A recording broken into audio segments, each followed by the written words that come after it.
Tarbiyah Sunnah Channel. Lillah, nyunnah, merenah. Assalamualaikum warahmatullahi wabarakatuh. Innal hamdalillah hamdan katsiran thayyiban mubarakan fih.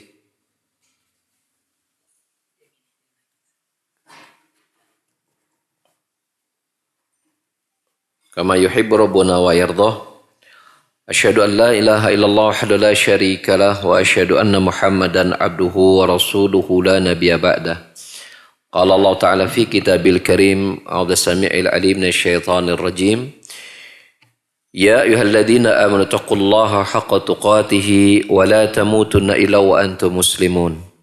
Ya ayyuhan nasu taqu rabbakumul ladzi khalaqakum min nafsin wahidah wa khalaqa minha zawjaha wa basa minhuma rijalan katsiran wa nisaa'a wa taqullaha alladzi tasaaluna bihi wal arham innallaha kana 'alaikum raqiba. Ya ayyuhalladzina amanu taqullaha wa qulu qawlan sadida yuslih lakum a'malakum wa yaghfir lakum dhunubakum wa may yuti'illaha wa rasulahu faqad faza fawzan 'azima amma ba'd. Fa inna asdaqal hadisi kitabullah wa khairal hadi hadi Muhammad sallallahu alaihi wasallam wa syarrul umuri muhdatsatuha wa kullu muhdatsatin bid'ah wa kullu bid'atin dhalalah wa kullu dhalalatin finnar. Bapak-bapak dan ibu-ibu para jamaah yang hadir di Masjid Al-Furqan, Jalan Jurang, Bandung, Jawa Barat, Indonesia, yang semoga Allah rahmati kita semua, lengkap ya.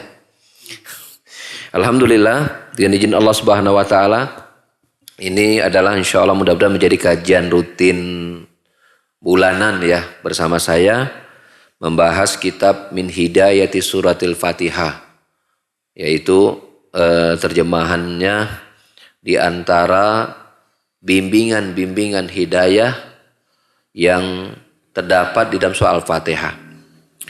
Kita bacakan dulu muqaddimah dari kitab ini yang ditulis oleh Syekh Profesor Dr. Abdul Razak bin Abdul Muhsin Al-Badr. Kata beliau, Inna surat al-Fatihati suratun adimatun min sual Qur'an al-Karim. Naqra'uha kulla yawmin fardan wajiban 17 marratin fi salawatil khamsil mafruḍah li'annahu la budda min qira'atiha fi kulli raq'atin min kulli shalah. Faqad sabata fil hadis sahih an Nabi sallallahu annahu qala la salata liman la yaqra' bi Fatihil kitab wa qala fil hadis al-akhar man shalla salatan lam yaqra' fiha bi ummil Qur'an fayya khidaj ay ghairu tamam. Sesungguhnya surat Al-Fatihah dia adalah surat yang sangat agung dari surat-surat yang terdapat di dalam Al-Qur'an yang mulia. Kita membacanya setiap hari ya, yang wajib hukumnya 17 kali dalam sholat 5 waktu kita. Karena Al-Fatihah mesti wajib dibaca dalam setiap rakaat, dalam setiap sholat. Telah tetap penjelasan hal ini dalam hadis yang sahih dari Nabi SAW bahwasanya beliau bersabda, La salata liman la yaqra bi Fatihatil kitab. Tidak sah salat bagi mereka yang tidak membaca Fatihatul Kitab, yaitu surah Al-Fatihah. Dalam hadis yang lain beliau juga bersabda, barang siapa yang melakukan suatu salat kemudian dia tidak membaca di dalamnya itu Ummul Quran, yaitu Al-Fatihah, maka ya fahiya khidaj. Khidaj itu maksudnya ghairu tamam. Maka sholatnya itu tidak sempurna. Oleh karena itu, tatkala seorang hamba dia menjaga sholat-sholat yang rutin, rawatib ataupun nafilah, ya, dia kemudian membaca Al-Fatihah siang dan malamnya dalam jumlah yang sangat banyak, ya, dan membacanya, ya, bahkan ketika dikumpulkan dalam 1 bulan itu sangat banyak sekali. Kalau kemudian itu dikumpulkan 1 tahun semakin banyak, maka ya keutamaan dari Al-Fatihah itu semakin apa? Semakin besar dimiliki oleh sang pembacanya. Dari Abu Sa'id, sahabat Abu Sa'id bin Al-Mu'alla radhiyallahu anhu, dia berkata, "Kuntu usalli fil masjid, fada'ani Rasulullah sallallahu alaihi wasallam falam ujibhu. Faqultu ya Rasulullah inni kuntu usalli." Faqala alam yaqulillahu istajibu lillahi wa lirrasul idza da'akum lima yuhyikum. Kata Abu Sa'id bin Mu'alla, dia berkata, aku pernah sholat di masjid. Ya, pernah sholat di masjid. Maksudnya sholat ini sholat sunnah. Maka kemudian Rasulullah SAW memanggilku. Ya mungkin dengan panggilan, ya Abu Sa'id, begitu kira-kira. Tapi aku tidak menjawab panggilan Rasul tersebut. Karena lagi sholat. Lalu selesai sholat, ya, aku mendatangi Rasul. Lalu berkata, ya Rasulullah, mungkin kalau bahasa kita mah, maaf ya Rasul, saya tadi lagi sholat. Kira-kira begitu. Ya. Maka Rasul mengingatkan, ya sahabat ini, tidakkah ya engkau ya mendengar Allah Ta'ala berfirman, penuhilah panggilan Allah dan Rasulnya jika dia memanggilmu. Ya. Mengapa engkau tidak panggil? Ini para sahabat ini ya tentu tidak menjawab panggilan Rasul bukan karena ingin membangkang, bukan. Karena dalam pikirannya bahwa tidak menjawab panggilan Rasul sementara sedang sholat ini nggak apa-apa. Nah disinilah kemudian Rasulullah yang memberikan pendidikan ya dengan menukilkan firman Allah Subhanahu Wa Taala bahwasanya menjawab panggilan Rasul hukumnya wajib. Sholat sunat hukumnya sunnah. Maka yang wajib tidak boleh dikalahkan dengan yang sunnah. Begitu maksudnya Rasulullah SAW. Sama ya ketika kita sholat sunnah kemudian orang tua kita manggil. Mungkin hanya sekedar ingin ngobrol ya. Sekedar untuk tegur sapa, nanya keadaan kita gitu. Mungkin kita baru udah lama gak ketemu. Kita sholat sunnah. Ya. Maka bila orang tua kita memanggil, batalkan sholat tersebut. Karena memenuhi panggilan orang tua wajib. Ya kan? Melaksanakan sholat sunnah, ya nama juga sholat sunnah, hukumnya sunnah. Ya. Ada nggak kisah yang menguatkan masalah ini? Pernah. Dalam hadis yang cukup panjang, riwayat Muslim kalau saya nggak salah ingat, Rasulullah menceritakan dulu ada orang soleh bernama Jurej. Ya, sudah pernah dengar kisah ini? Yang belum pernah siapa? Antum belum pernah? Belum? Oh iya, kalau sudah pernah saya nggak mau ceritakan lagi. Malu itu menceritakan tentang ya hebatnya bala-bala kepada penjual bala-bala, kan era orang mah gitu. Gitu.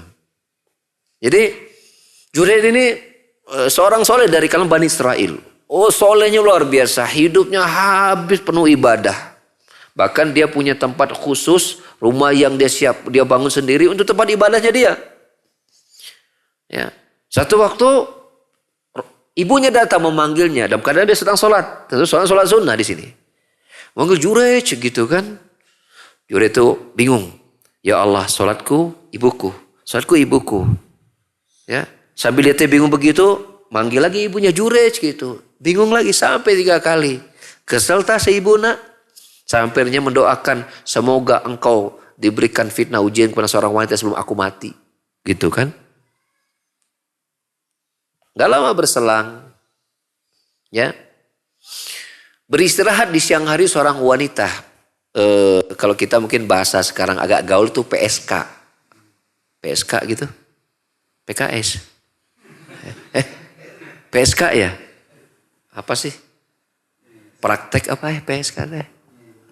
Perempuan penjajah, penjual atau penjajah, pekerja seksual. Oh pekerja ya? Oh bukan penjual ya? Oh apa nama pekerja? PSK deh. Pekerja seks komersial. Oh dapat pensiun ya? Dapat pensiun ya? Ya. Itu jadi Jadi si wanita pezina ini, kalau dulu ada ucapan yang lebih gila lagi, namanya wanita pelacur. Itu lebih serem sebenarnya. Sayang itu diganti. Padahal biarkan aja. Padahal biarkan aja supaya kelihatan memang itu jelek gitu kan. Ini kan dihalus-halusin padahal udah jelek gitu. Itu beristirahat di siang hari di pelataran di dekat rumah ibadahnya Jurej ini. Karena itu memang waktu siang istirahat, beristirahat pula seorang pengembala gitu di tempat tersebut. Ya namanya memang ya syaitan juga masukkan di situ kan. Walau ini pengembala ya keurusan perempuan ya kegoda juga gitu kan. Apalagi kegodanya udah profesional gitu kan, seperti itu. Sampai akhirnya hamil. Rame itu tuh akhirnya si perempuan ini ya karena dia malu gitu kan. Dia bilang suaminya Jurej gitu. Heboh tuh masyarakat. Ternyata kalau mungkin bahasa masyarakat, ternyata si Jurej teh udah pakai si gitu kan. Ternyata si Jurej tehnya ya selama ini gitu lah. Ya menipu kita. Ternyata malah dia melakukan hal yang tidak senonoh. Begitu kira-kira. Akhirnya Jurej itu diserang dan dihancurkan tempat ibadahnya. Lompat lagi asik ibadah tiba-tiba kok ramai gitu kan. Tempat ibadahnya malah rumahnya dihancurkan, tapi itu tuh lompat tak keluar gitu. Kalau nggak lompat dah bisa binasa dia di rumah bangunan tersebut kan gitu kan. Akhirnya dia bertanya, apa yang kalian lakukan? Wah itu barjang ambek tuh kalau bahasa kita. Kamu tuh ya dikira tuh orang soleh ternyata kamu tuh zina. Nih buktinya tuh perempuan teh hamil punya anakku kamu gitu kan. Gitu. Maka kemudian Juret ya berdoa kepada Allah Subhanahu wa taala agar kemudian diberikan pertolongan ya menyelesaikan masalah tersebut. Nah, si bayi yang digendong itu ditawel ku si Jurej teh. Bapak lu siapa? gitu masa gitu lo. Gitu. Maka si anak berkata ya yaitu pengembala. Gitu. Tentu masyarakat akhirnya menyesal dan semakin memuliakan Jurej. Ini solehnya bagaimana nggak luar biasa itu. Si bayi sama dia dengan izin Allah jadi bisa ngomong gitu kan. Itu diantara bayi-bayi yang bisa berbicara sejak kecil. Di antaranya Nabi Isa, Jurej, kemudian kisah tentang Ashabul Ukhdud gitu kan. Yang dilemparkan ke dalam. Jadi ada kisah namanya ulam ya. Ini disebutkan dalam surat surat Al-Buruj ya kalau nggak salah ya. Itu kan masyarakat yang beriman itu kan dibakar, dibuatkan lubang yang besar kemudian dibakar hidup-hidup. Ada seorang wanita yang beriman.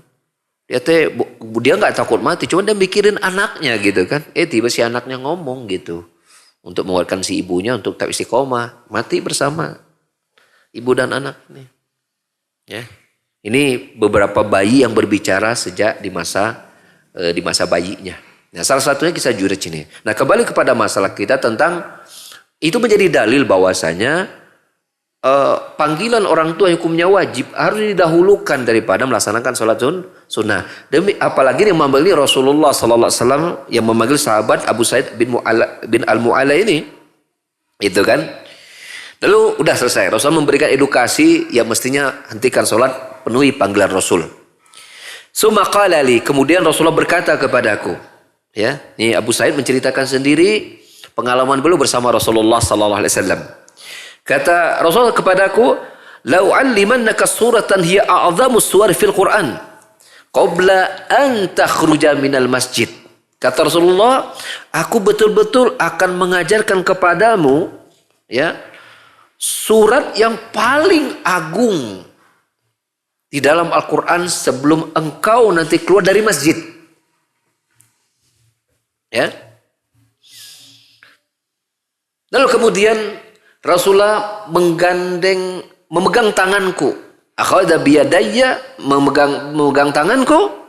Falamma rada yakhruja qultu lahu, ketika beliau akan keluar dari masjid, aku berkata kepadanya, maksudnya ngingatin. Alam taqul, ya, bukankah tadi engkau ngomong, Rasul bilang bahwa Aku akan mengajar kepadamu surat yang paling agung dalam Al-Quran. Ditanya lagi sama Abu Sa'id Al-Mu'alla ini. Maksudnya nagih gitu. Surat apa sih yang tadi ya Rasul nanti janjikan mau diajarkan gitu kan, surat yang paling agung itu. Maka kemudian langsung mengucapkan Alhamdulillahirabbil alamin, yaitu surat Al-Fatihah. Iya as-sab'u al-masani wal Qur'an al-azimul ladzi utituhu. Dia adalah 7 ayat yang berpasangan. Ya. Dan merupakan bacaan yang agung yang aku diberikan oleh Allah dengan surat tersebut. As-sab'u al-masani, ulama ahli tafsir berbeda pendapat. Apa yang dimaksud dengan 7 ayat yang berpasangan? Ya, al-masani itu maksudnya apa? Sebagian tafsir menyatakan, ini kita nukilkan dari penjelasan masalah ini dalam tulisan Syekh Dr. Musa Al-Nasr, ya, salah seorang murid senior Syekh Albani yang menulis kitab berjudulnya Al-Fawaid Al-Mustanbata As-Simar Al-Mustatab min Fatihatil Kitab. Ya, buah yang bisa dipetik dari surah Al-Fatihah. Ya, itu saya kaji juga di tempat yang lain, saya nukilkan itu. Jadi, mana al-masani itu mananya 2. 7 ayat al-masani. Masani kan artinya masna. Tahu arti masna? 2 kan artinya. Bisa maknanya ada berpasang-pasangan. Karena Al-Fatihah itu ya diantaranya isinya berpasangan tentang antara Allah dengan makhluk. Ya. Dilihat pertama, ketika seorang hamba membaca mulai dari Alhamdulillah atau Bismillah, ya, sebagian ulama masukkan Bismillah sebagai bagian Al-Fatihah. Bismillah sampai kepada Iyyaka na'budu, itu tentang Allah itu. Ya. Tentang Bismillah tentang Allah. Allah Ar-Rahman Ar-Rahim. Alhamdulillah Rabbil Alamin, segala puji bagi Allah Rabbul Alamin, Ar-Rahman Ar-Rahim. Malik Yaumiddin, Iyyaka na'bud, hanya kepadamu lah ya Allah kami ibadah. Itu tentang Allah semua. Sampai kepada wa iyyaka nasta'in, ya, lalu kemudian Allah berkata, hada baini wa baina abdi wa li abdi ma sa'ala. Pada iyyaka na'budu wa iyyaka nasta'in, Allah berkata, ini adalah antara diriku dan hambaku, dan untuk hambaku apa yang dia minta. Maksudnya ini adalah antaraku dengan hambaku, untuk Allah adalah iyyaka na'bud wa iyyaka nasta'in, untuk hambanya. Karena Allah sedang meminta, ya Allah kepadamu kami minta pertolongan. Ini untuk hambaku kata Allah. Maka pada ayat berikutnya itu bicara tentang haknya hamba. Ihdinas siratal mustaqim, siratal ladzina an'amta 'alaihim ghairil maghdubi 'alaihim waladdallin. Itu tentang hambanya. Maka itu berpasangan antara Allah dan hambanya. Ya, berpasangan di mana lagi? Bahwa di sana ada ayat rahmat dan ada ayat ancaman adab. Yaitu apa? Pada Ar-Rahman Rahim dan Malik Yaumiddin. Ar-Rahman Ar-Rahim menggambarkan rahmat Allah Subhanahu wa taala. Malik Yaumiddin itu adalah ancaman bagi orang-orang yang membangkang Allah dengan azab di hari kiamat, karena Allah yang menjadi raja di hari kiamat. Itu satu tafsir mana bahwa Al-Fatihah adalah al-sabu al-masani, dia 7 ayat yang berpasangan, karena di dalamnya berisi pasangan antara Allah dan hambanya, atau pasangan antara ini rahmat dan adab. Tafsir yang kedua al-masani, dia adalah 7 ayat yang dibaca berulang-ulang. Maksudnya masani itu 2 itu diulang-ulang. Diulang-ulang dibaca dalam sholat. Itu maksudnya. Nah, Allah mensifati Al-Fatihah dengan as-sabu al-masani dan Quran yang sangat agung, ya, di mana aku diberikan oleh Allah dengan surat tersebut. Bahkan dalam riwayat yang lain dari Ibnu Abbas radhiyallahu anhu, dia berkata, baina Jibril qa'idu inda Nabi sallallahu alaihi wasallam sami'an naqidan min fawqih. Ya, tatkala malaikat Jibril duduk di samping Nabi sallallahu alaihi wasallam, lalu beliau mendengar suara, ya, guntur dari atas. Kemudian fara'a ra'sahu, lalu Jibril melihat ke atas. Suara gelegar gitu dari atas. Lalu kemudian Jibril mengangkat kepalanya. Kalau mengangkat berarti ke atas. Gitu kan? Lalu berkata, hadza babun minas sama futihal yaum.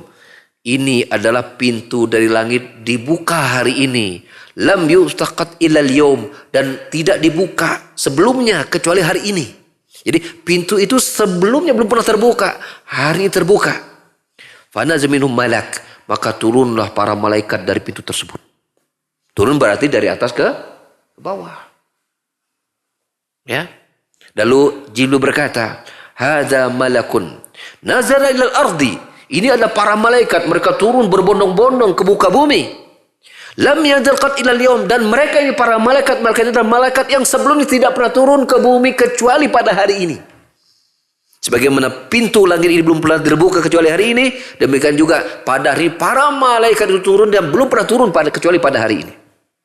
Faqala, lalu Jibril berkata kepada Nabi kita Muhammad sallallahu alaihi wasallam, "Abshir bi nuraini ya utitahuma lam yu'taha nabiyyun qablak." Bergembiralah engkau wahai Muhammad dengan dua cahaya. Yang dua cahaya itu diberikan kepadamu yang belum pernah diberikan kepada seorang nabi pun sebelummu. Karena nabi kita ini nabi yang spesial. Dia Sayyidul Anbiya wal Mursalin. Dia pemimpin para nabi dan rasul. Apa dua cahaya tersebut? Yang pertama adalah apa? Fatihatul Kitab. Al-Fatihah. Yang kedua, wa khatimus suratil Baqarah. Yaitu penutup surah Al-Baqarah. Yaitu dua ayatnya. Ya. Yang berbunyi apa dua ayatnya itu? Amanar rasulu bima unzila ila minal itu dua cahaya. Ya. Lan taqra bi harfin minhuma illa u'titaha. Ya. Yang mana tidaklah engkau membaca satu huruf dari kedua cahaya itu, Al-Fatihah ataupun dua ayat terakhir dari Al-Baqarah, kecuali engkau akan diberikan cahaya tersebut. Jadi siapapun yang kemudian dekat dengan Al-Fatihah dia mendapatkan cahaya. Dan lapat cahaya dalam Quran itu lebih banyak kepada apa?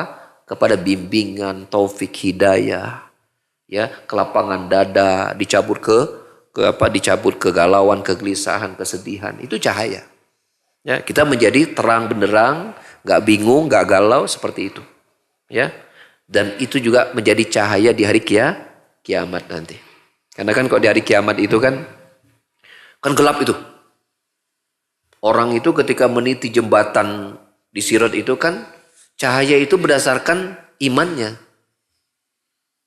Nah, orang-orang munafik itu kan tadinya bawa cahaya. Tapi ketika mendekat itu mati apinya.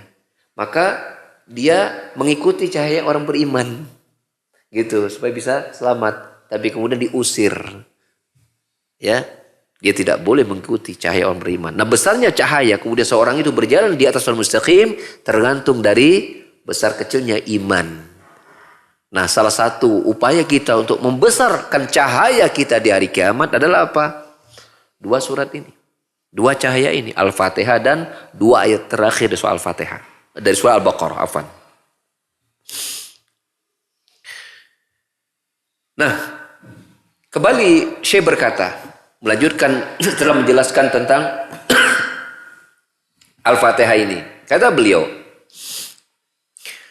fa idza kana matluban mimman yusalli ayastajiba li Rasulullah sallallahu alaihi wasallam idza da'ahu fa kaifa biman huwa musyaghilun fid dunya aw rubama ya bi asya'a tafihatin summa yud'a ila shalah fala yastajib. Nah, tadi kan sahabat Abu Sa'id Al-Mu'alla kan tidak memanggil seruan Rasul karena dia sedang sholat. Dari sini Syekh memberikan, ini hampir seperti yang saya sebutkan tadi. Tapi Syekh lebih hebat lagi. Kalau orang yang sedang sholat dituntut untuknya untuk memenuhi panggilan Rasul ketika Rasul memanggilnya. Lalu bagaimana dengan orang-orang yang sibuk dengan urusan dunia atau sibuk dengan urusan-urusan yang tidak bermanfaat? Lalu kemudian dia disuruh untuk sholat, hayya ala sholat, lalu tidak menjawabnya, bagaimana lagi keadaannya? Ini lagi sholat saja, dipanggil Rasul, hentikan sholat. Lalu bagaimana orang yang sibuk dengan urusan dunia, apalagi mereka bermain-main, lalu dipanggil oleh Allah untuk hayya ala sholat, kemudian tidak datang? Ya. Ini faidah dari hadis itu tentunya, kata Syekh. Nah, kembali berkaitan dengan Al-Fatihah. Walihadi suratil mubarakati asma'un adidatun tadulu ala azmi makanatiha wa rif'ati qadriha. Surat Al-Fatihah yang penuh dengan barokah ini, dia memiliki nama-nama yang menunjukkan akan agungnya kedudukan surat tersebut dan tingginya kedudukan ya surat ini. Yang pertama, dia Fatihatul Kitab. Nama dari Al-Fatihah diantaranya adalah Fatihatul Kitab. Li'annaha sadruhu wa muqaddimuhu wa awwaluhu. Mengapa disebut Fatihatul Kitab? Fatihah itu artinya pembuka Al-Quran. Karena ya dia memang berada di depan, berada di awal.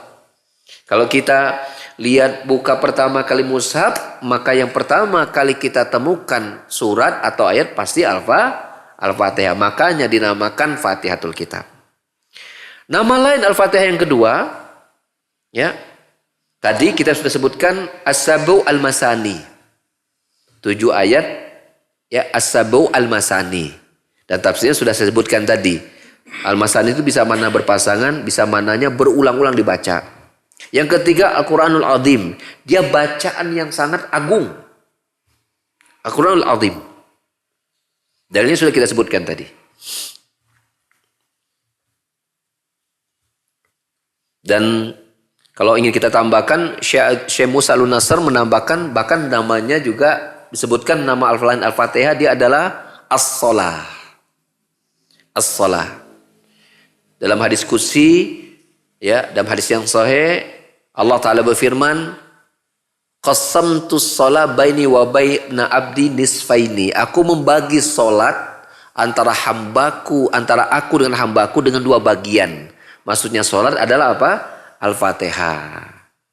Idza qala abdi alhamdulillah. Jika hambaku itu membaca alhamdulillah, ya, faqala Allah, maka Allah langsung menyambut dengan ucapan faqad hamidani abdi, hambaku telah memujiku. Idza qala ar-Rahman ar-Rahim, ketika hambaku itu mengucapkan Ar-Rahman ar-Rahim, faqad ya asna alayya abdi. Maka Allah menyambut ucapan hamba tersebut dengan ucapan sungguh hambaku telah apa? Telah menyanjungku. Ya. Idza qala Malik Yaumiddin, ya, jika hambaku itu mengucapkan Malik Yaumiddin, maka Allah menyambut ucapan faqad majadani abdi, sungguh hambaku telah memuliakanku. Idza qala iyyaka na'budu wa iyyaka nasta'in, maka ketika hambaku mengucapkan iyyaka na'budu wa iyyaka nasta'in, maka Allah menjawab dengan berkata hadza baini wa baina abdi wa li abdi ma sa'ala. Itu. Ya. Itu hadis lengkapnya. Nah, hadis ini ya menyebutkan Al-Fatihah dengan lafaz As-Salah. Nama lain dari Al-Fatihah sudah berapa tuh? 1 Fatihatul Kitab, yang kedua As-Sabu Al-Masani, yang ketiga Al-Quranul Azim, yang keempat As-Salah, yang kelima Ar-Ruqyah. Ya, namanya Al-Fatihah ada Ruqyah. Dalam riwayat yang sahih dalam hadis riwayat Muslim dari sahabat Abu Sa'id Al-Khudri, ya, itu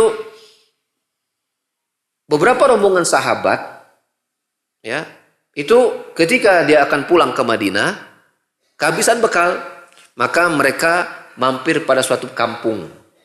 Dan ya yastad'ifun, ya, dan mereka minta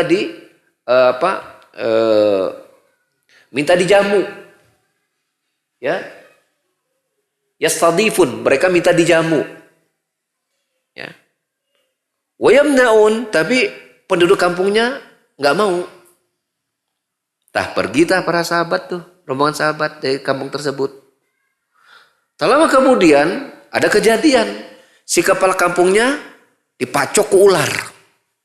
Berbisa. Panik tuh. Mereka mencari cara bagaimana menyelamatkan sang kepala kampung. Tapi nggak ketemu. Tiba-tiba ada usulan dari salah dari mereka. Bagaimana kalau kita datang rombongan yang tadi minta jamu, yang kemudian tidak kita jamu. Barangkali mereka memiliki sesuatu yang bisa membantu kepala kampung kita. Disusul dah.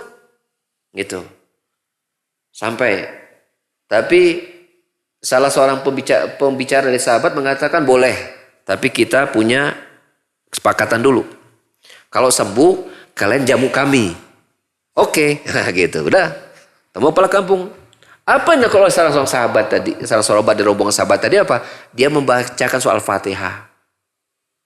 Tapi tanpa sembur-sembur ya, tanpa enggak. Jadi malah lucu. Dibacakan tok. Dari ya sampai selesai. Dan ternyata sembuh saat itu juga. Ajaib. Akhirnya mereka dijamu dan bahkan pulangnya mereka dibekali beberapa ekor kambing. Ketika mereka sampai di Madinah dan bertemu Rasulullah SAW, ya mereka menceritakan apa yang terjadi pada kejadian tadi. Lalu Rasul berkata, "Waina tadri annaha ruqyah." Kok kamu tahu sih Al-Fatihah kok bisa jadi ruqyah gitu? Rasul bertanya itu bukan maksudnya ingin menguji, tapi luar biasa kok kalian bisa tahu Al-Fatihah kok bisa menjadi ruqyah gitu. Ini menjadi rekomendasi Rasulullah dengan istiadat sahabat bahwa Al-Fatihah itu bisa jadi ruqyah. Dan itu kemudian menjadi dalil bahwa nama Al-Fatihah adalah ruqyah. Ibnu Qayyim rahimahullah ta'ala telah menjelaskan tentang ajaibnya Al-Fatihah. Kalau dibaca itu, nanti tapi kita akan ketemu, nanti gak asik. Nanti kita akan ketemu tentang di antara bimbingan Al-Fatihah, dia bisa menjadi obat bagi terapi hati maupun terapi fisik. Di antaranya menjadi ruqyah tadi. Tapi tidak apa-apa lah ya kita munculkan. Nah itu menjadi dalil bahwasanya Al-Fatihah bisa menjadi ruqyah. Tentang kejadian Muqayyim saya simpan saja. Biar nanti seru di ketemunya di kitabnya langsung kan lebih pas. Ya. Sudah berapa itu nama Al-Fatihah? Sudah? Sudah 5, ya cukup 5. Karena ingatnya baru itu. Baik. Berkata penulis berikutnya. Fal-Fatihatu min khasa'isin Nabiil Karimi alaihi salatu wassalam wa ummatihi. Al-Fatihah. Dia merupakan pengkhususan untuk Nabi yang mulia alaihissalam dan umatnya, kita sebagai umatnya. Karena dalam hadis tadi ya Jibril berkata, ini Al-Fatihah ini ya dia adalah cahaya yang belum pernah diberikan kepada seorang nabi pun sebelummu. Hanya khusus untuk Nabi Muhammad dan kita sebagai umatnya. Dan ini hakikatnya merupakan apa? Minnatullahi ala ummatil Islam. Dia merupakan apa? Karunia yang besar yang Allah persembahkan, peruntukkan bagi umat Islam, umatnya Muhammad. Ya, karena apa? Yang memberikan kabar gembiranya malaikat. Tidak saja malaikat Jibril loh. Kan biasanya kok ada wahyu kan dari Allah, malaikat Jibril langsung kepada Muhammad. Ini enggak. Tuh Al-Fatihah itu kayak dikawal oleh, ini disebutkan malaikat jumlahnya berapa.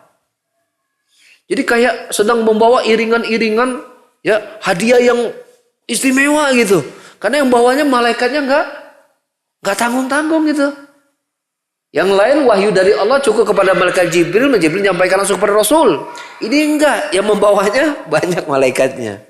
Betapa ini, bagaimana ini tidak menjadi sesuatu yang sangat spesial. Spesial banget Al-Fatihah itu. Ya. Ya, apalagi di situ ketika surat itu turun, kan antum perhatikan kedudukan Jibril tuh kan saat itu kan tidak sedang membacakan wahyu kan. Soal Jibril itu menjadi apa? Menjadi saksi kan. Menjadi saksi akan datangnya Al-Fatihah dan 2 ayat terakhir dari Al-Baqarah itu kan. Betul enggak? Padahal Jibril itu adalah di antara malaikat-malaikat yang paling dekat dengan Allah Subhanahu wa taala. Termasuk pemimpinnya para malaikat Jibril. Jibril hadir di situ menyaksikan. Jadi kalau sholat gini, kayak sholat datang suatu yang istimewa, dikawal oleh banyak malaikat, Jibril juga ada di situ, pemimpin malaikat juga ada di situ. Bagaimana ini tidak menjadi sesuatu yang sangat spesial? Buat siapa? Buat kita umat Muhammad sallallahu alaihi wasallam. Makanya umat Muhammad, alhamdulillah kita menjadi umat Muhammad sallallahu alaihi wasallam. Bila kita istiqomah dan wafat di atas sunnahnya, itu dapat keutamaan yang besar. Kata Rasulullah SAW, ya, kita ini umat yang terakhir. Umat Muhammad umat yang terakhir. Tapi yang pertama kali memasuki surga itu umat Muhammad. Umat yang terakhir tapi yang pertama kali memasuki surga. Jadi nyebrang jembatan itu umat Muhammad dulu. Gitu. Tapi yang masuk neraka umat Muhammad juga duluan. Ya kalau soal masalah keburukan ya juga terjadi pada umat-umat yang lain. Tapi bicara keistimewaan, nah kita bicara tentang kelebihan. Ini kelebihan umat Muhammad. Mereka umat yang terakhir, tapi yang pertama kali memasuki surganya Allah Subhanahu wa Ta'ala.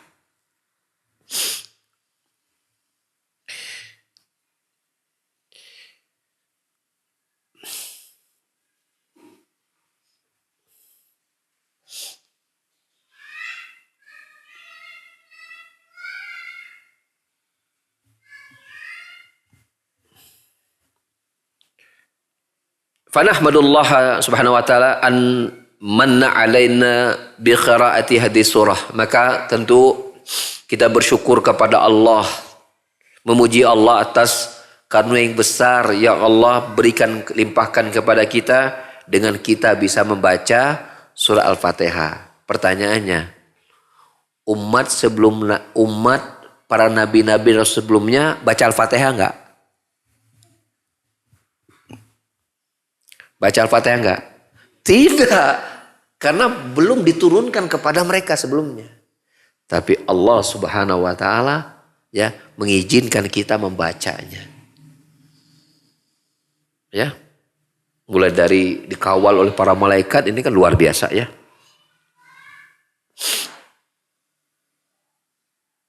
Dan penulis menjelaskan, wa min syukrillahi ta'ala azza wa jalla ala hadin ni'mati. Nah, kan kita kan wajib bersyukur tuh atas nikmat Allah berikan kita Al-Fatihah nih. Maka di antara bentuk bersyukurnya kita kepada Allah atas nikmat diberikannya kita Al-Fatihah ini adalah apa?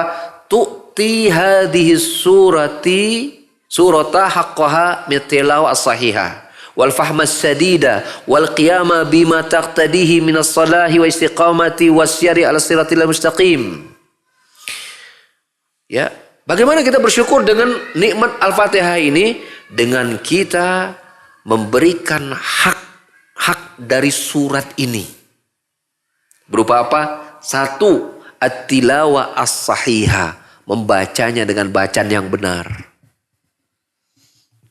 Ya, belajar kita ya hukum-hukum tajwid, hukum-hukum makhraj. Ya, walaupun sudah susah, sudah umur, berjuang. Ada kesempatan kita terus belajar, ya mungkin sekarang dengan lihat YouTube barangkali kita bisa lihat bacaan kita Al-Fatihah, bacaan huruf makhrajnya apa segala macam, belajar, ya. Yang kedua, memahaminya dengan pemahaman yang benar, ya. Yang ketiga, ya melaksanakan apa yang menjadi ya tuntutannya. Berupa apa?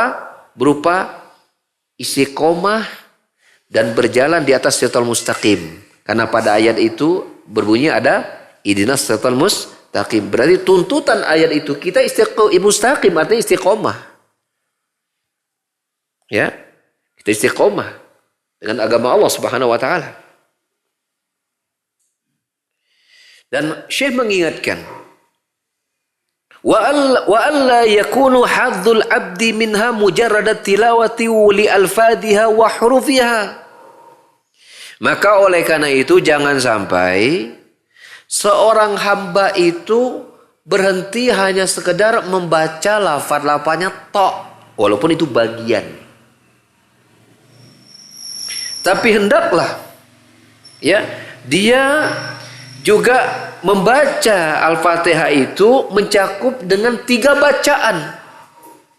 Ya, bacaan kita terhadap surat-surat Al-Quran itu ada 3. Ya. Allah Subhanahu wa Ta'ala sebutkan dalam surah Al-Baqarah 121, alladzina atainahumul kitaba haqqa tilawatihi. Orang-orang yang kami berikan kitab mereka membacanya dengan sebenar-benar bacaan, maka dianggap telah memenuhi bacaan pada Al-Quran bila seseorang itu melaksanakan 3 bacaan. Baru dianggap dia telah menunaikan hak Al-Quran. Ya.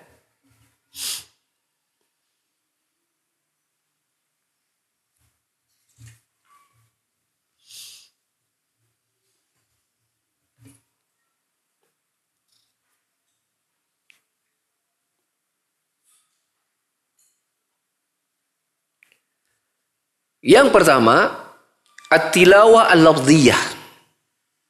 Ini juga dijelaskan tafsir ini 3 bacaan oleh Syekh Utsaimin dalam tafsir surah Al-Baqarah yang saya kaji di studio, ya, tafsir Al-Baqarah ya di tiap Rabu sore.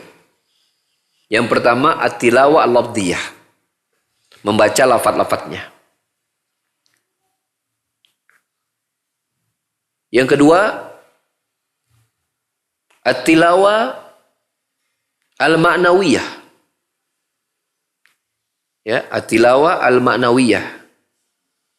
Membaca makna-maknanya alias mentadaburi kandungan maknanya. Ditadabur. Ya. Tentang hal ini Allah berfirman di dalam surat Shad, ya, surat Shad ayat 29, Kitabun anzalnahu ilaika mubarakun liyadabbaru ayatihi waliyatadzakkaru ulul albab. Kitab yang kami turunkan kepadamu Muhammad penuh dengan barakah agar ditadaburi ayat-ayatnya dan agar orang-orang yang memiliki akal pikiran dapat mengambil pelajaran. Jadi Allah Subhanahu wa taala tidak saja memerintahkan kita untuk membaca lafadznya. Seorang itu khatam bisa berkali-kali, ya. Tapi Allah juga memerintahkan dia harus mentadaburi kandungan maknanya. Orang yang hanya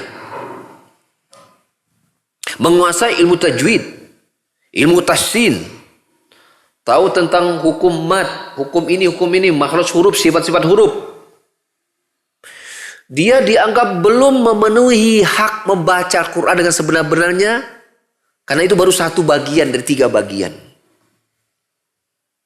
Dan 3-tiganya harus ada. Bila dia telah selesai menguasai ilmu tajwid, maka dia menyempurnakan bagian yang kedua. Apa itu? Mentadaburi kandungan maknanya. Tidak boleh seseorang, misalnya dia sudah hafid Quran, lalu kemudian dia berhenti hanya sampai di situ. Tidak kemudian dia pelajari tafsirnya, kandungan maknanya, maka dia dianggap belum menegakkan Al-Quran dengan sebenar-benarnya. Ya, sebagaimana orang yang menguasai tafsir tapi bacanya masih balelol. Kan ada tuh orang yang bicara tentang tafsir ngerti, pas begitu jadi imam bacaannya berantakan. Ini juga sama, dianggap belum menegakkan hak Al-Quran. At-tilawah as-salisah. Yang ketiga, bacaan yang ketiga adalah at-tilawah al-hukmiyah. Membaca hukum-hukumnya maksudnya apa? Mengamalkan hukum-hukum yang terkandung di dalamnya. Bila itu perintah tauhid, maka dia bertauhid dan menjauh kesyirikan. Ya, bila itu perkara yang wajib, maka dilaksanakan kewajiban tersebut, tidak dia tinggalkan. Ya, dalam semua perkara syariat. Ini namanya apa? Tilawah al-hukmiyah. Jadi artinya bicara tentang syariat Islam, Al-Quran menjadi sumber utamanya, ya, itu harus melibatkan 3 aspek. Ya kudu dibaca, paham dan hukum bacaan, ya kudu difahami maknanya. Next step berikutnya apa? Amalkan. Tidak saja dia menjadi sekedar wawasan, tapi harus berwujud menjadi apa? Amal nyata. Karena Allah Subhanahu wa taala kelak di hari kiamat bertanya tentang apa yang kita amalkan, bukan apa yang sudah kita fikirkan dan kuasai wawasannya, bukan. Banyak ayat Allah berkata, bima kuntum ta'malun. Allah akan balas apa-apa yang kalian amalkan. Betul kan? Allah tidak kemudian membalas ya dengan apa yang sudah kita kuasai, ahli ini. Makanya para ulama dahulu ya memberikan gelar seorang itu faqih, ahli fikih. Ya, itu orang yang apa? Orang yang mengamalkan semua ilmunya. Orang yang kemudian mendalami ilmu amalan hatinya. Bukan orang yang menguasai tentang perbedaan pendapat. Enggak. Kalau kemudian dia tidak menjadi orang yang tawadu, orang yang wara, orang yang berusaha untuk menegakkan tazkiyatun nufus, dia tidak dianggap seorang yang faqih. Walaupun mengurai masalahnya bisa. Bukan disebut orang faqih. Bukan ahli fikih itu. Di pandangan ulama-ulama dahulu. Ya. Mereka beramal. Ya. Nah, kembali Syekh menekankan, menjelaskan bahwa di antara bentuk bersyukurnya kita kepada Allah karena Allah berikan nikmat surah Al-Fatihah kepada kita sebagai umatnya, umat Muhammad, yang Allah tidak berikan surat ini kepada umat-umat sebelum Muhammad SAW. Apa itu? Kita pelajari bacaannya, kita kuasai kandungan maknanya, dan yang paling penting apa? Diamalkan ilmu yang sudah kita baca dan yang sudah kita ketahui tadi. Itu penting dan wajib. Ya. Wa fi hadhi risalah. Nah, penutup muqaddimah kata beliau. Wa fi hadhi risalati isyaratun ila ba'di hidayati hadhihi suratil mubarakati wa qawaidiha al-'azimati wa khairatiha al-'amimah. Wa hiya fil asli durusun alqaituha summa jara tanqihuha wa tahriruha wa ikhtisaruha ila an kharajtu bihadhi surati allati arju Allah an yuhaqqiqa fiha al-khaira wan naf'a wal faidah. Maka risalah ini maksudnya buku beliau. Nah, ini bukunya. Ini saya dapat di PDF kemudian kita cetak. Aslinya ini bukunya. Kayak gini. Ya. Antum kalau yang sudah bisa baca kitab itu ada di PDF di internet ada. Ya, antum ketik dalam bahasa Arab ya. Hidayatul Al-Fatihah, Syekh Abdul Razak, keluar, antum bisa print sendiri. Ya. Nah, buku ini kata beliau ya, yang mengandung arahan tentang hidayah-hidayah dari surat Al-Fatihah yang penuh dengan barokah ini, serta faidah-faidahnya yang besar dan kebaikan-kebaikannya yang umum. Asalnya adalah dia adalah pelajaran-pelajaran yang aku sampaikan pada awalnya. Ya, lalu kemudian dicoba untuk dikumpulkan, kemudian dibuat mukhtasornya. Tadinya ini kajian rutin. Lalu kemudian dibukukan, kemudian diringkas, ya. Lalu kemudian keluarlah hasilnya seperti ini, dan aku berharap kepada Allah agar menjadikan buku ini ya menjadi kebaikan, bermanfaat dan mengandung faidah, ya. Falillahil hamdu awalan wa akhiran walau syukru zahiran wa batinan. Hanya kepada Allah segala puji awal dan akhirnya. Hanya kepada Allah bersyukur itu dilakukan baik yang tampak maupun tersembunyi. Summa la yafutuni huna, dan juga tidak lupa ya di sini aku berterima kasih kepada saudaraku yaitu Syekh Fadil Abdul Hadi bin Hasan ya, atas ya Hasan Wahbi atas kesungguh-sungguhannya, yang aku berterima kasih karena telah kemudian apa? Dia mencetak buku ini menjadi sebuah buku. Ya, jadi ini ada musinin lah kok, donatur yang kemudian apa? Menjadikan buku ini tercetak dengan buku cetakan. Cuman saya belum punya cetakan aslinya. Jadi saya cetak sendiri. Di PDF-nya ketika percetakan cetak sendiri. Tapi alhamdulillah ya hasilnya mirip-mirip lah dengan yang aslinya, lumayan. Alhamdulillah ikhwas sekalian, ini muqaddimah kita tentang buku ini. Nanti pada waktu yang akan datang, mungkin Ramadan ya, kita sudah masuk Ramadan insyaallah bulan depan ya. Di ahad keempat insyaallah Ramadan kita ketemu lagi, apalagi Ramadan bulannya Al-Quran, mantap banget ya. Kita bahas surat yang merupakan surat istimewa di bulan diturunkannya Al-Quran. Maka datang kalau mau ketemu ya. Tapi kalau baca sendiri juga boleh ya. Tapi kita bisa ngaji bareng di masjid, apalagi bulan Ramadan itu luar biasa kok bisa kita lakukan bersama-sama ya.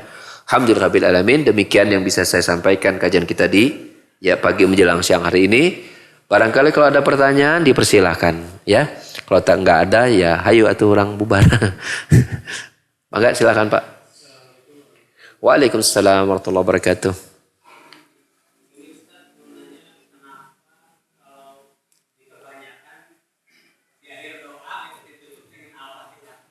Iya ya. Ya, mengapa kebanyakan kita sering dengar lah ya. Orang menutup doa itu dengan Al-Fatihah. Mengapa ya? Saya juga nggak tahu Pak ya.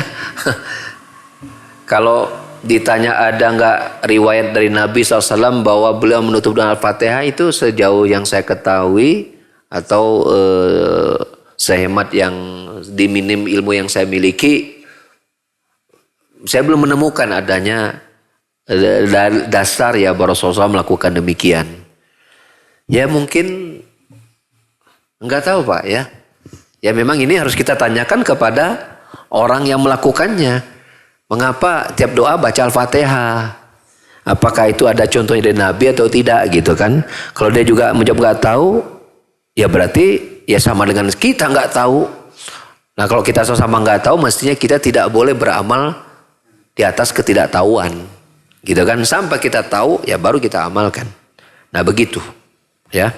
Jadi kalau saran saya ya, kalau kita ketemu dengan kayak begitu, kalau kita bisa ajak diskusi dan tanya langsung gitu kan, Pak, gitu kan, saya boleh istifadah nggak? Saya pengen senang belajar gitu kan. Nah, ini kan tadi Bapak ketika doa bacanya Al-Fatihah di ujung doa. Itu kenapa Pak baca Al-Fatihah? Itu kira-kira Nabi, ada nggak hadisnya Nabi mengajar pada kita kalau tiap habis baca doa itu baca itu Al-Fatihah? Ada nggak Pak? Kalau dia bilang nggak tahu sih, tapi ya ini kan bagus gitu. Berarti nggak ada dasarnya apa ya? Nggak ada contoh Nabi ya? Nggak tahu tuh. Nah, pokoknya bagi saya ini mah baik aja. Oh ya sudah. Kalau dia hanya beralasan seperti itu berarti kan belum jelas dasar dia beramal gitu kan? Ya kita nggak usah ikuti kalau begitu. Ya kita nggak usah ikuti. Cuman sejauh atau maksudnya dari minimnya ilmu yang saya miliki, saya belum bertemu ya mendapatkan adanya riwayat bahwa Rasulullah berdoa itu menutup dengan Al-Fatihah. Ya. Seperti itu. Allahu a'lam bishawab.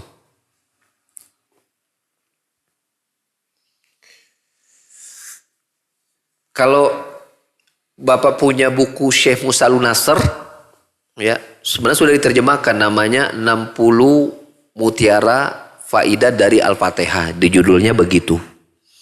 Itu dijelaskan di bagian belakang 20 penyimpangan kaum muslimin terhadap soal Fatihah. Gitu. Nah saya nggak tahu itu termasuk nggak bagian dari malpraktek terhadap soal Fatihah gitu ya. Itu saya nggak tahu. Ya saya belum pernah baca tapi lupa ingat itu termasuk atau tidak gitu ya. Seperti itu. Sayang bukunya ada tapi ada di kendaraan ya. Kalau ada mungkin bisa saya bacakan. Ya, termasuk atau tidak gitu. Ya, maka silakan lagi Pak.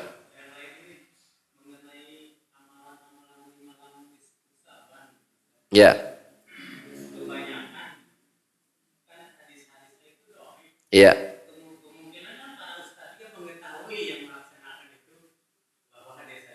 Iya.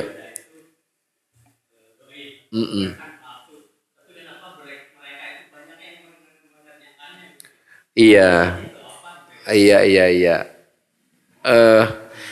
Kita bahas secara umum saja Pak ya. Bagaimana keadaan seseorang yang melakukan suatu amalan apapun ya, amalan apapun yang dia jelas-jelas nyata tahu bahwa hadisnya lemah, ya, tapi tetap dia lakukan gitu, seperti itu, ya. Apa yang menyebabkan mereka mempertahankannya? Bila kita baca perjalanan dakwah para nabi dan rasul, terakhir nabi kita sallallahu alaihi wasallam, ya. Mengapa kemudian orang-orang di zaman Nabi hidup masih ada, mereka tak bertahan dengan kesalahan mereka, Padahal sebegitu jelas dakwah itu sampai kepada mereka, dan bahkan mereka juga sudah tahu keterangan itu sampai kepada mereka. Dengan alasan apa mereka mempertahankan penyimpangan tadi? Di antaranya satu, karena sudah menjadi tradisi. Sudah menjadi tradisi turun-temurun. Sudah terbiasa, sudah menjadi kebiasaan dari waktu ke waktu dan tersebar di masyarakat. Nah, dengan alasan tidak ingin mempertahankan yang sudah ada dan tidak ingin berbeda dari yang sudah biasa, itu diantara sebab mengapa mereka tidak berani untuk meninggalkan. Itu satu. Dan itu tentu sumbernya hawa nafsu ya. Kalau dia ingin mengikuti kebenaran, pasti dia tidak akan ngotot mengikuti sesuatu hadis yang dasarnya lemah, apalagi palsu kan. Yang kedua sebabnya adalah selain hawa nafsu adalah faktor dunia. Mungkin di sana ada, maaf ya, barangkali ada keuntungan-keuntungan dunia di situ. Sehingga dia bertahan. Dia takut kalau dia tinggalkan, dunianya jadi juga keganggu. Takut dengan dunianya hilang. Itu juga banyak Allah sebutkan. Di antara sebab ditolaknya dakwah itu karena mereka lebih mencintai dunia daripada akhirat, ya. Dan itu berlaku kepada siapapun yang kemudian tidak mau tunduk kepada kebenaran, baik dia umat Islam ataupun di luar umat Islam.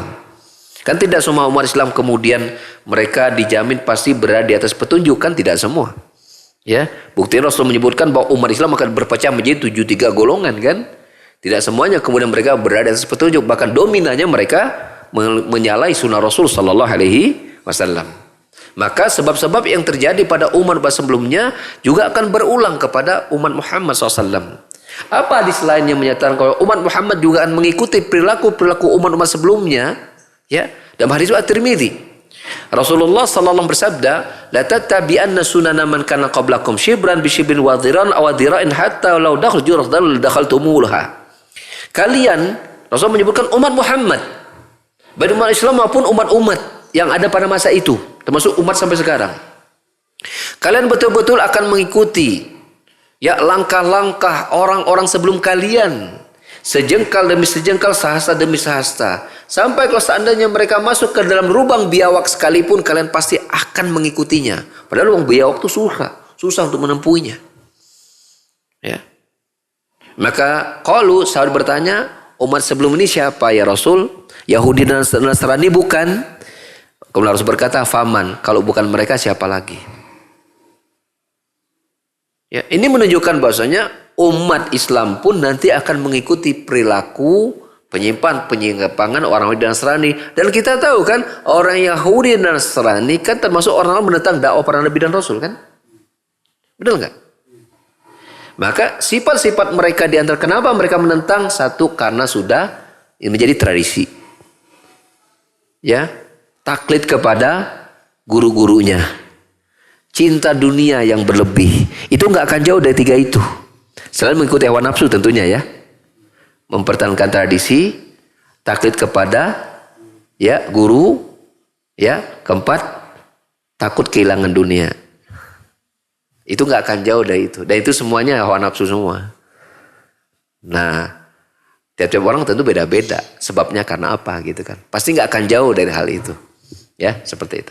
Tapi kalau dia betul-betul ingin mencari kebenaran, dia akan berusaha untuk istiqomah dari kebenaran walaupun itu bertentangan dengan hawa nafsunya. Sehingga nanti akan berhadapan dengan tradisi, kebiasaan, kebanyakan, bertentangan dengan gurunya, ya, dan tidak suka lewat nafsunya karena akan kehilangan dunia gitu kan. Nah, dia akan siap. Ya, buktinya kaum mukminin di kalangan para sahabat, mereka siap dijauhi, dicela oleh masyarakatnya, meninggalkan dunia. Bahkan ada seorang sahabat namanya Mus'ab bin Umair. Itu anak orang kaya. Yang namanya orang kaya kan penampilannya kan pasti rapi, bersih. Ketika dia masuk Islam, dia tidak diaku lagi oleh keluarganya. Meninggalnya tahu enggak? Dia hanya punya pakaian, ya, punya pakaian. Kapannya itu punyanya dia. Kalau ditutupkan kepalanya, kakinya kelihatan. Kalau ditutupi kakinya, kepalanya kelihatan. Sampai saya banyak sahabat yang nangis lihat masa lalunya ini tuh orang kaya. Tapi ketika meninggal kain kafannya pun nggak cukup. Akhirnya apa? Ditutup bagian kepala, kemudian bagian kaki ditutup pakai pelepah kurma. Rela meninggalkan dunia untuk al-haq gitu. Makanya mengapa kemudian kita dapati orang-orang tetap mempertahankan kekeliruan mereka, pasti nggak akan jauh dengan 3 sebab besar tadi. Ya, 3 besar tadi. Ya. Allah a'lam bishawab.